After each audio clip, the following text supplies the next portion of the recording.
Coming up on episode 139 of Anarcho Agenda, I sit down with a man I met at PorcFest, and we talk about cancel culture and his life as an assistant professor. All that and more coming up. This will be an explicit show, so if you want to listen to other content, I do have other non-explicit content out there. This podcast is covered by the BIPCOT No Government License. This allows for use and reuse by anyone except governments and or government agents. Learn more at bipcot.org.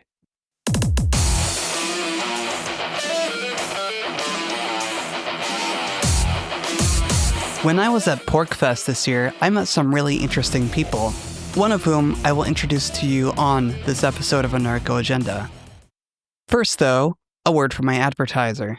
In this digital age, your information is everywhere on the internet, ready to be used by bad actors. From your social security number to where you live, even your bank details may be out there. It is purely the mere number of others in the same camp that has protected the majority. For nearly 2 decades, ThinkPenguin.com has been developing solutions to protect your privacy. Take back your privacy by going to ThinkPenguin.com and buying Linux-based hardware and software to get back some resemblance of your digital privacy. That's ThinkPenguin.com. I'm with Simon Goddek on episode 139 of Anarcho Agenda. Simon, you and I met at the Porcupine Freedom Festival in New Hampshire. You were selling pizza. What brought you to PorcFest and what caused you to want to sell pizza at the Porcupine Freedom Festival?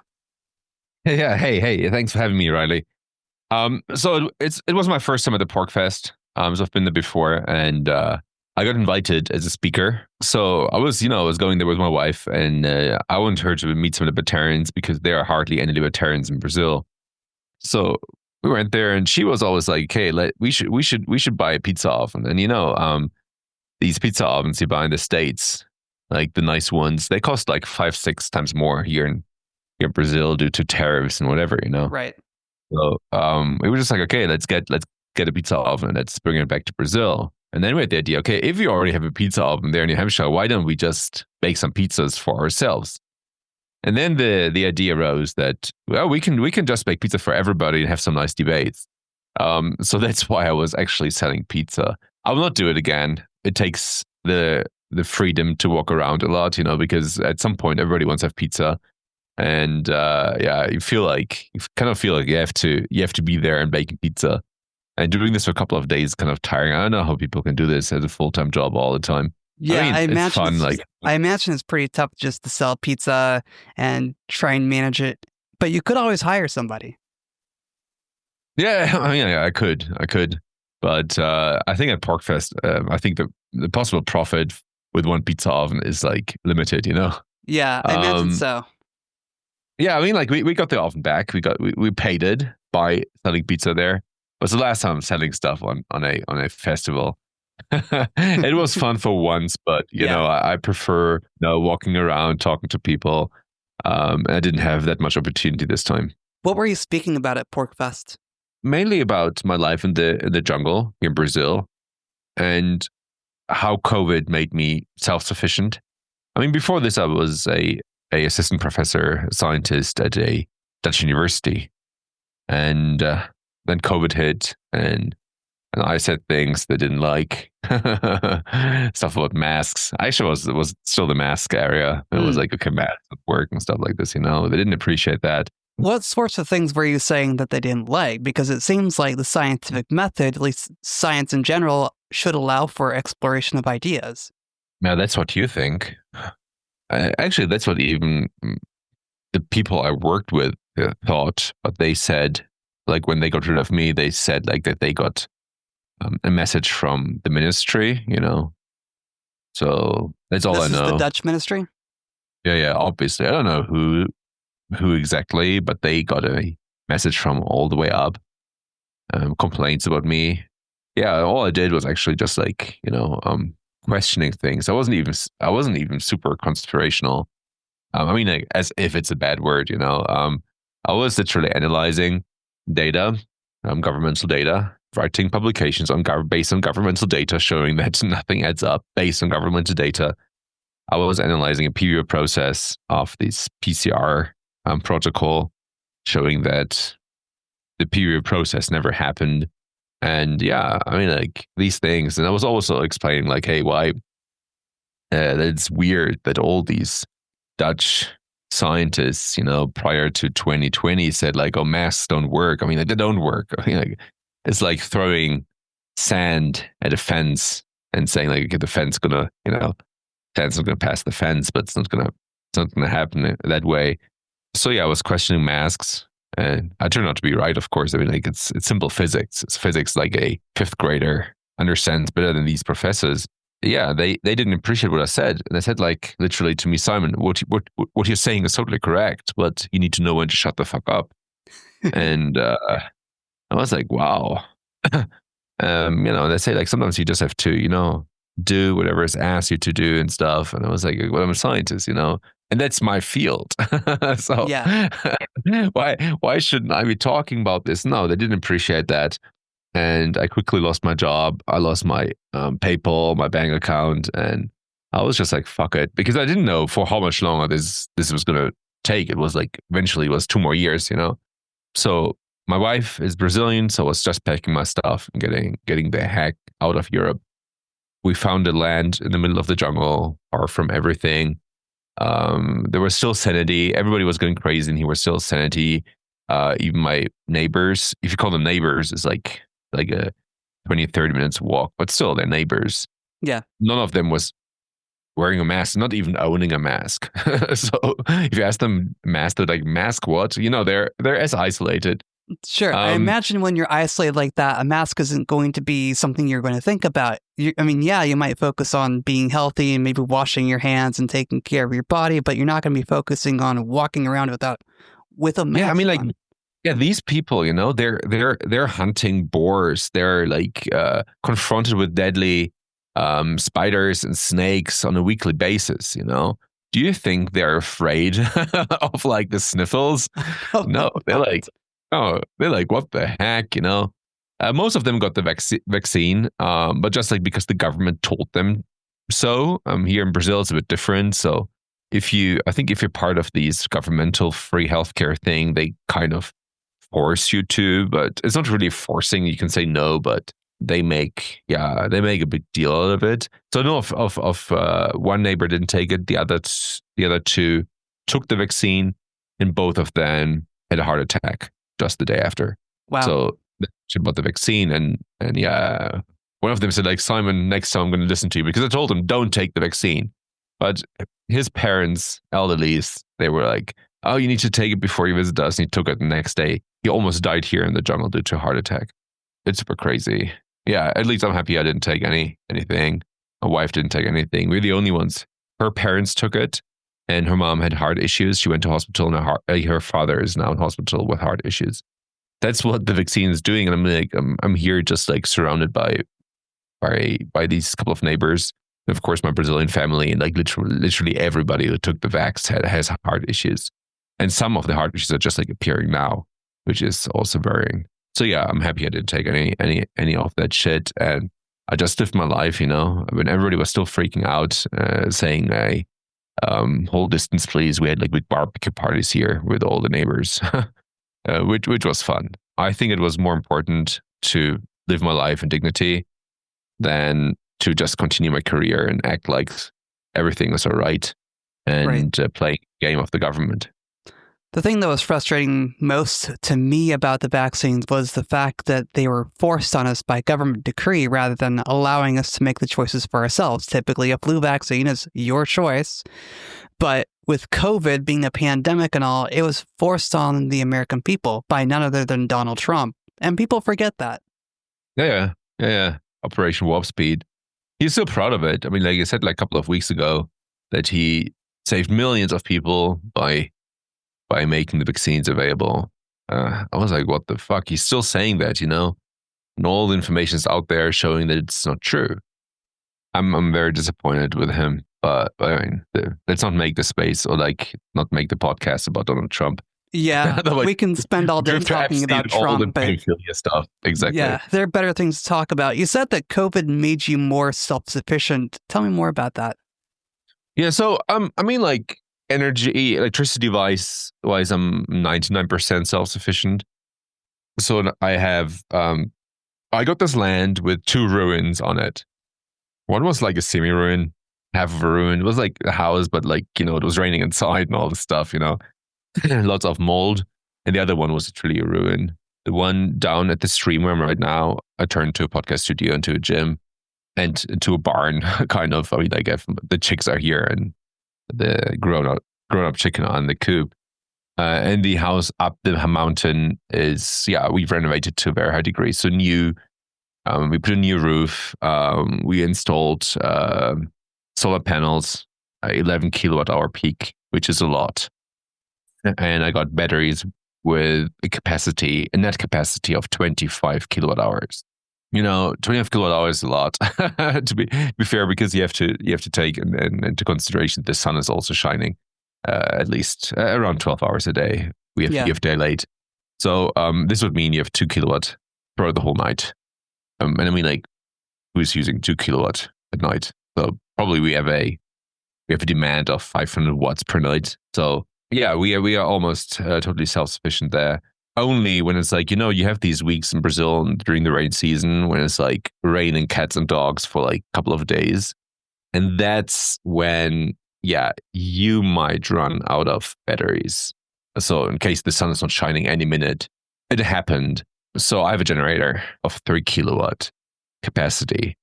So I turn it on 4 or 5 times a year.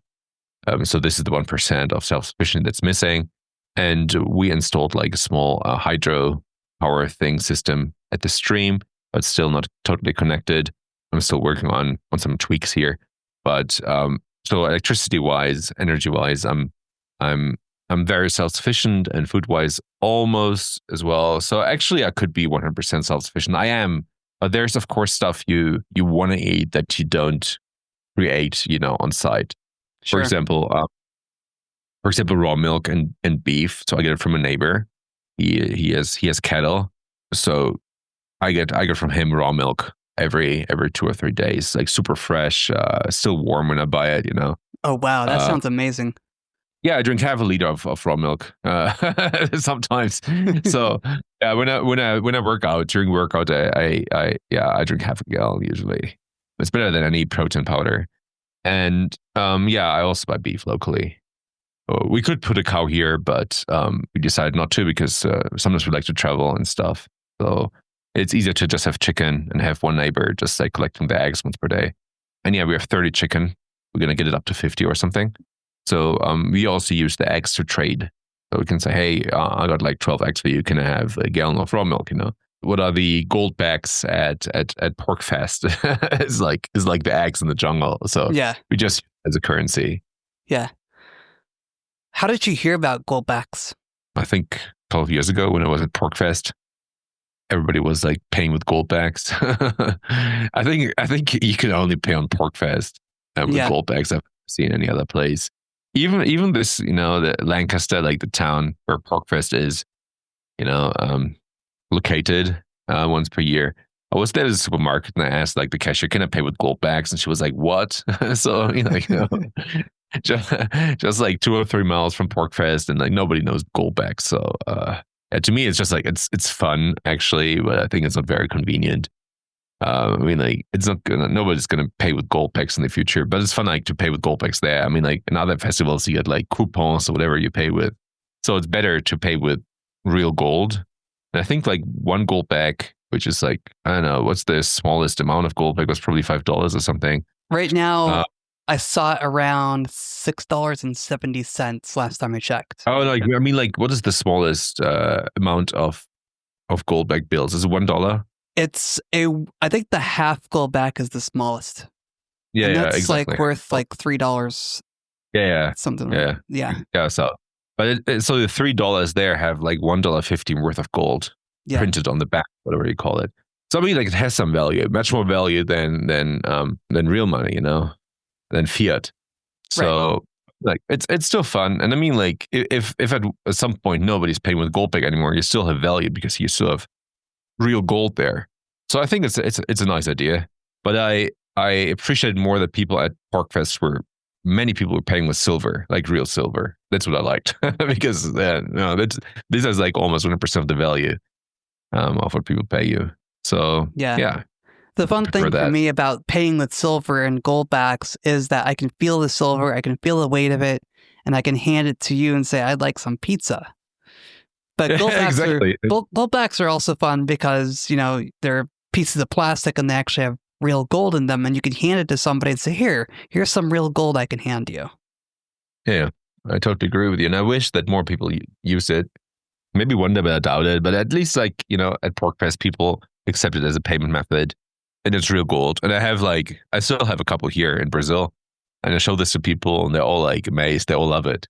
And maybe in the future, something like this is it's gonna take over, but I think it's gonna be like Monero, Bitcoin, and other crypto. But you see, you also saw, I didn't see it, but I mean, like we told you, we also accepted Monero as a payment method at PorcFest, and many people used it. Many people paid with Monero. I think people are huge fans of Monero because it's a privacy coin. It's a privacy coin. Half of the pizza sales was like Monero. That's awesome. It's awesome. Yeah, it's really awesome. So yeah, I highly appreciate that as well. I think Monero and the privacy coins, maybe Zeno, they will be the future of people with libertarian mindsets. I think libertarianism is one of these philosophies to me that's actually really self-empowering. And I say that as someone who's blind, and I've come to New Hampshire as part of the Free State Project, and going to PorcFest and meeting you selling pizza has really inspired me to get back to using my bread machine that I bought a year ago to make homemade bread. So now that I've done that, I can start selling bread, and I have sold a few loaves. So I'm excited about that. How do you make bread and knowing that it's done? Because when I bake bread, I have to look at it and see the color. So how do you do it? The way I do it is I just have a bread machine that will do all the things for me. So when it's done, I just trust that it's done and hope for the best. Oh, okay. So you don't knock on it with a knife or something, and you hear the sound of the crust or something. I'm guessing when bread is done, it sounds a little hollow, and usually I do that just to make sure it sounds like bread should. Yes, exactly. That's cool. So, yeah. That's really awesome. You mentioned that you were an assistant professor? Not anymore. I'm not anymore in academia. I lost to academia. When you were in academia, what were you teaching in academia? It depends on the courses, right? I mean, like when my background is system dynamics, biotechnology, and I literally do everything on the domain whereas, depending on the demand. So I was giving courses on physics, calculating pump heads and stuff, fluid dynamics. It was a course on fluid dynamics. Then I was giving courses on biotechnology as such, and also general courses. So yeah, it depends. So my thesis was on multi-loop aquaponic systems, but my focus there was on bioreactors. So I was building anaerobic bioreactors, which included chemistry and physics and system thinking. I was modeling the reactors, and I was collecting data, and I was like confronting, a model with the data and vice versa. And I was trying to optimize the process of the bioreactor I invented. So yeah, so this is my background. Of course, like how many university courses are there about anaerobic bioreactors? I think none. So so maybe it's a module within the course, but still, it just depends on what was needed, like what courses need to be taught, and then you just take one of them, or you're asked to teach one of them, or to teach workshops. Yeah, this kind of stuff. I rather preferred having like PhD students and having one-on-one meetings than giving courses, which I never actually liked, because just like you are literally given the material, like this is what they have to learn, and you just stand there and you try to solve the students' problems. And yeah, it's not my cup of tea. I'm like a bit more free thinker, and I like to do it my way, which was how I worked 95% of the time. Right. So you mentioned bioreactors. I don't know what those are. Can you explain to me what those are? Everything is a bioreactor. You're a bioreactor, literally. Okay. Something goes in, something gets out, right? Right. Yeah. So in my case, I was inventing, constructing a two-stage bioreactor to turn waste, which could be every kind of waste, human feces, fish species, plant waste, whatever, into fertilizer that can be used for plants. So, for example, this would be very interesting for Elon Musk's Mars project, for example, right? So the amount of nutrients you can get up to Mars is limited, and you want to recycle everything, right? So you have a waste stream, and you want to recycle it, and you want to make it into a valuable something. So I was working on that, and I chose some specific granular anaerobic / blank reactor to do it, because I believe, or I know, that anaerobic digestion is able to remineralize way more nutrients from a waste stream than aerobic mineralization. So, I mean, I don't want to get into the details, but at least, yeah, it was very exciting to work with bioreactors and checking out all the possibilities, running crazy big experiments, collecting the data, standing in the lab for like years, literally, to analyze all the samples, and then eventually see the data and see like, wow, it really works. So this was fun. But yeah, this was my past life. So no university going to take me ever again. So they don't like critical people very much. It doesn't sound like it, but it also sounds like you've taken advantage of being a free thinker and followed your passion to living off grid and living out in the jungle. Yeah, it's much nicer than waking up every day at 7, biking to the university, sitting there for 8 hours, looking for money. It's always, actually, it's 80% of the time you just writing grants, application to get grants. So that's what a scientist does these days. So there is not much lab life for a senior scientist. It's mainly just trying to get money so the university can get overhead, enrich itself, and then you get like a small salary to survive your or to live your life. And it's really small salaries in Europe as a researcher, so it's actually not even worth it. So I think in the free market, in companies, you earn much more than at a public institution. Yeah, I would say so, because, free markets allow for people to be entrepreneurs, write their own grants if they want to or not, and do their own projects and study their own data and invite people to study their own data with them. Yeah, exactly. And the university, it's different. It's very different. So I don't know what my salary was like, 2,000 something, 2,500. I think the Dutch university, and it's the best biotech university in the world, I think, together with MIT in this area. So it was really like I could pay my rent. I was able to buy food, but at the end of the month, and I was literally living alone. I mean, I just met my wife back then, but she came over here, over to Holland. I went over to Brazil, but still, it's at the end of the month, I didn't have any savings. It wasn't possible. And still, you're working your ass off, right? And having a PhD, 2 postdocs, etc., and getting the salary was like kind of a joke. But I mean, it was a good experience, and know how academia works, and all the biases, and all the flaws. And I can just talk about this now openly. If I were still in academia, I would talk about this. They would get mad at me. Yeah, but now I imagine so. No, I can't. I can just live my life. Of course, I still have my bills, but in Brazil, the bills are lower than in Europe, and I can just make it through. During 2020, during the COVID pandemic, I was actually getting into psychedelics at the time. I had actually taken mushrooms and ayahuasca. So for me, it was a time of transformation. It sounds like COVID was also a time of transformation for you as well. Yeah, it was an eye-opener. It was a total eye-opener. So I've always been critical, So I started my PhD in Iceland, and I had 2 supervisors that were in the Club of Rome. I don't know if you're very familiar with the Club of Rome. I'm actually not familiar with the Club of Rome. Tell me what it is. It's a sect.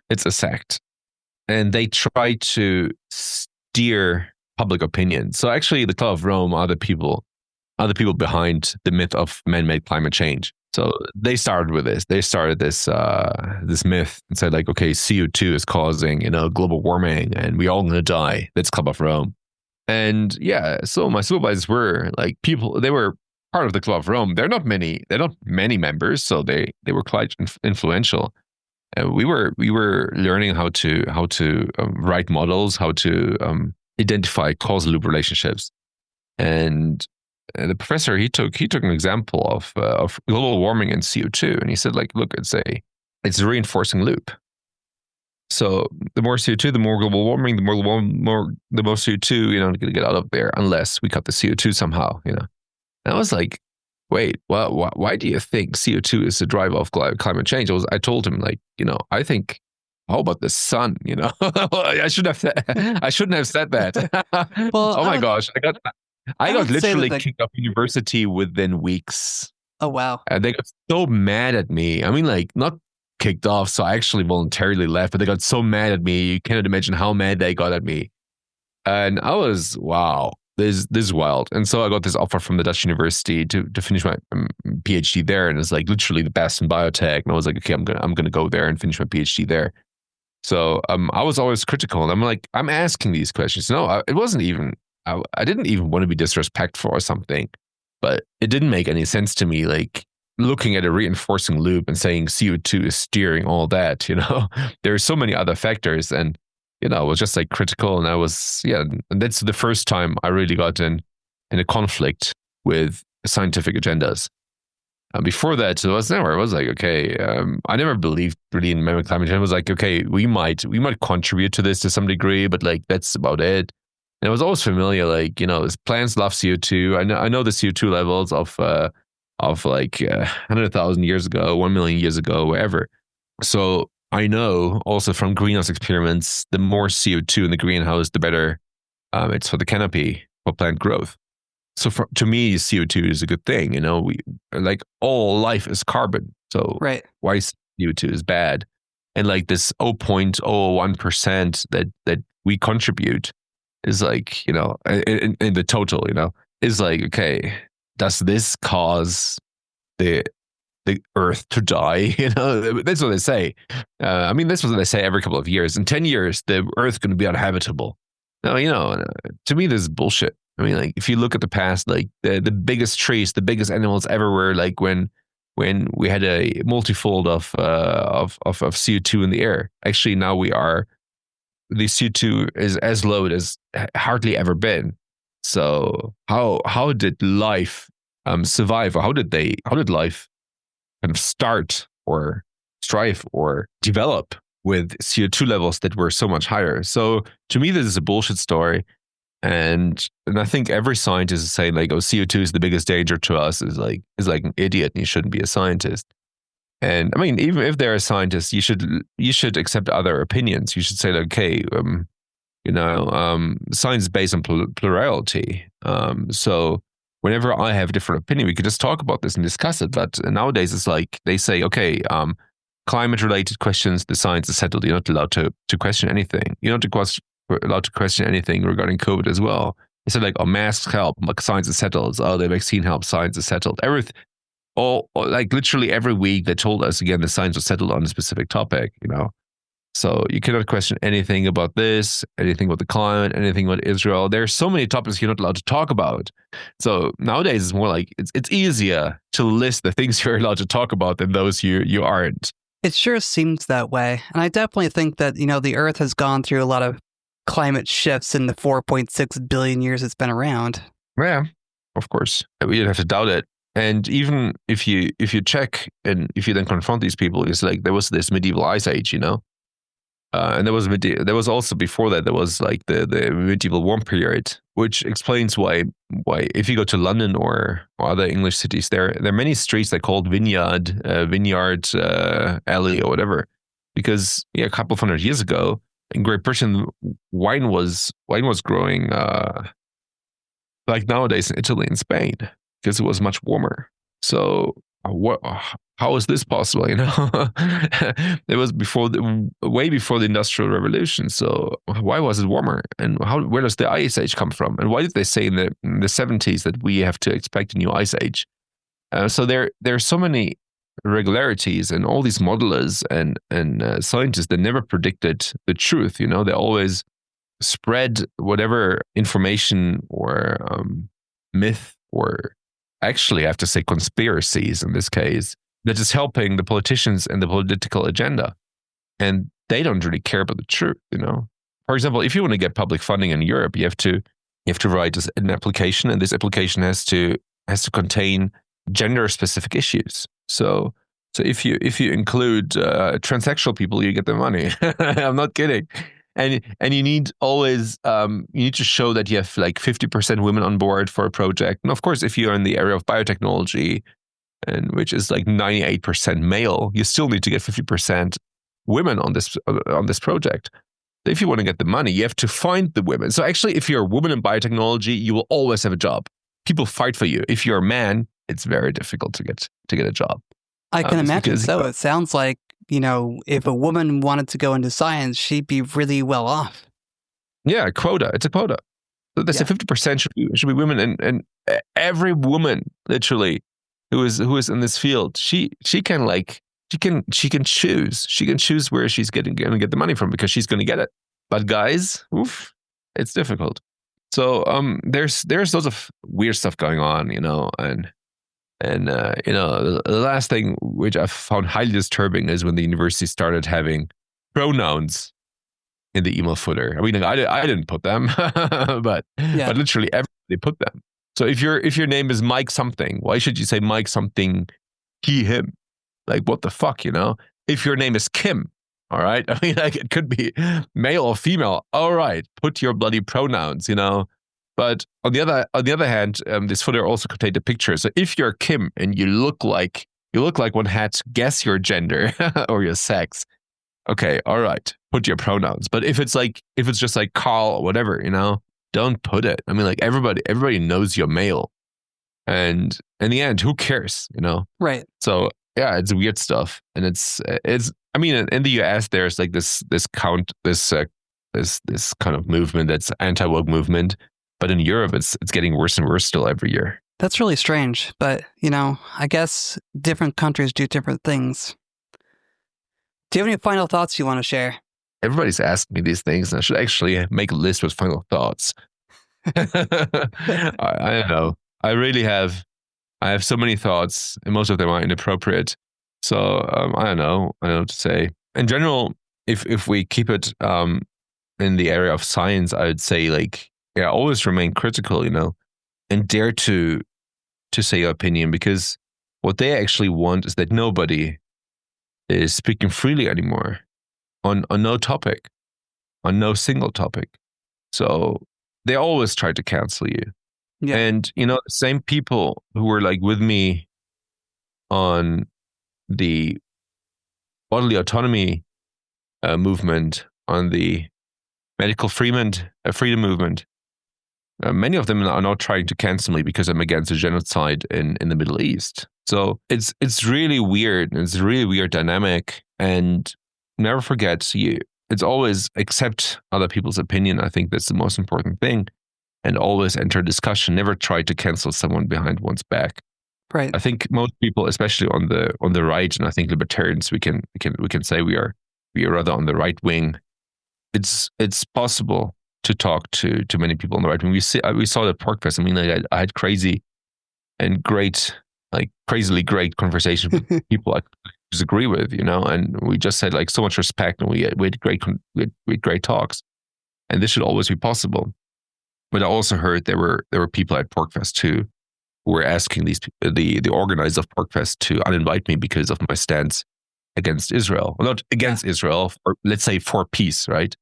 Well, I think it's important to question Israel's role in the genocide in the Middle East. I mean, Israel is not above reproach. I don't care how many holy books you want to quote. Israel is not above reproach. No, I think this is probably the second worst country in the world. I would agree with you on that. Right after maybe Afghanistan.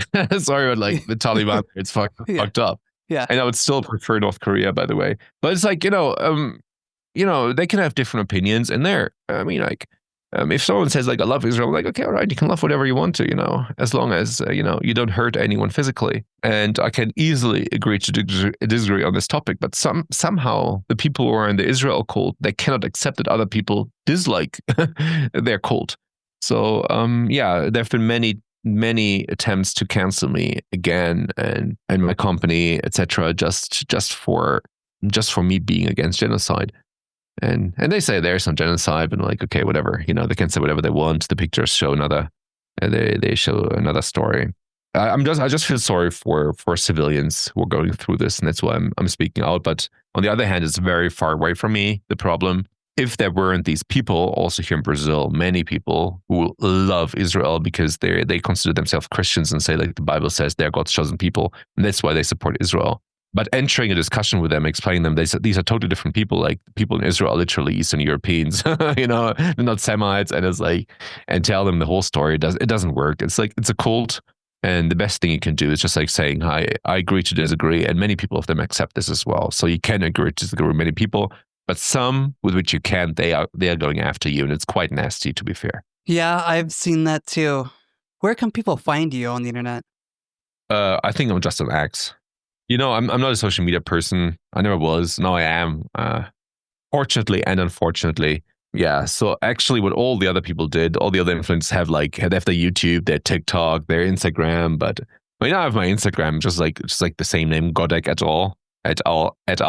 Like how I cited myself and right when I was a scientist. But I'm not active on Instagram, not at all. I don't like Zuckerberg. I'm not on Facebook. I have Telegram, just like my surname, Goddek, Goddek, and just otherwise just X. It's Simon Goddek. Just like if you type this name, you probably have like 500 options. It's me and 499 fake accounts. But just take the one at the top. It's probably me with, I think, 1 million followers, and then that's me. All the others are fake, many fake. But I don't care. That's good to know that you don't care, and it's good to know you've got at least 1 million followers. Yes. Yeah. I mean, I don't care about that either. It just happened. But I'm happy that I can use my voice to try to make the world a better place. I'm glad you're making the world a better place, because that's really important. Yeah, it was great meeting you, Riley, and talking to you again. It was really fun. You really, I want to say something. Riley was typing on his phone at Porkfest in a method I've never seen before. Like, freaky, but extremely impressive. I mean, like you were typing faster, worse than we would use a keyboard, and you do it blindly in a position how you take the phone. Like, yeah. you could work in a circus, and people would give you a standing ovation. It's really impressive, and I just want to head off for you. It's like it's amazing what you do with your disability of not being able to see. It's really impressive, and I just want to give you again my compliments. Thank you, Simon. I appreciate it. Awesome meeting you. It's awesome meeting you too. And thank you for joining me on episode 139 of Anarcho Agenda. This concludes episode 139 of Anarcho Agenda. I am Riley Blake. If you like my content and want to support my show, you can do so at patreon.com/crblake86. That's patreon.com/crblake86. I also accept some cryptos if you want to donate that way as well. Don't forget to check out my advertiser, thinkpenguin.com. Thank you very much for listening. Catch you next episode. Worms.